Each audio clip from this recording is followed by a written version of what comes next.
সাল্লাল্লাহু আলাইহি ওয়াসাল্লাম বের হয়ে আসলেন ঘর থেকে আর বললেন, আলহামদুলিল্লাহিল্লাযী আনকাযাহু মিনান নার। প্রশংসা সে আল্লাহর, যে আল্লাহ জাহান্নামে চলে যাচ্ছিল প্রায় এমন একটা লোককে মুহূর্তের মধ্যে কালেমায়ে শাহাদাতের বদৌলতে জান্নাতি বানায় দিলেন। আওয়াজ করে পড়েন সুবহানাল্লাহ। এই হাদিস থেকে আমরা কি শিখলাম? What is the moral of the story? এক নম্বর স্টোরি হলো, প্রতিবেশী ইহুদি হোক হিন্দু হোক, যাবেন, সুসম্পর্ক রাখবেন, উপহার দিবেন, বিপদে পাশে দাঁড়াবেন। তাইলেই তো আপনাদের প্রতি, মুসলমানদের প্রতি তারা আকৃষ্ট হবে, ঠিক কিনা বলেন? আপনি যদি হিন্দুদের সাথে বৌদ্ধদের সাথে নাই মিশেন, নাস্তিকের কাছে নাই যান, তো ইসলামের সৌন্দর্যটা ওরা বুঝবে কেমনে? আমার অনেক হিন্দু পরিচিত ভাই আছে, ওরা আমাদের ইফতারির প্রোগ্রামে এসে একসাথে ইফতারি করে।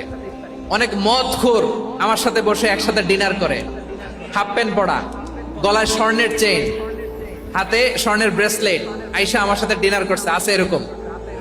গাঁজাখোর, আমি বলে আসো, welcome welcome to my dinner, আসো বসো। বসলেই তো আমি ওর ডিএনএ, চিন্তার ডিএনএ চেঞ্জ করে দেওয়ার সুযোগ পাবো। চিল্লায় বলো ঠিক কিনা? আসতে হবে আমার কাছে। Our door is open. The door of Islam is open 24/7. সব সময় আমাদের ইসলামের দরজা আমার অমুসলিম ভাইদের জন্য খোলা আছে না নাই?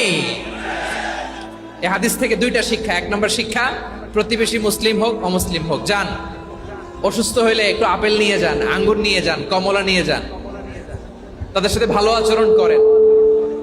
ইসলামের বিউটি দেখে, সৌন্দর্য দেখে অবাক হবে, নসিব ভালো হলে কোনোদিন কালিমা পড়ে মুসলমান হয়ে যাবে, ঠিক কিনা বলেন?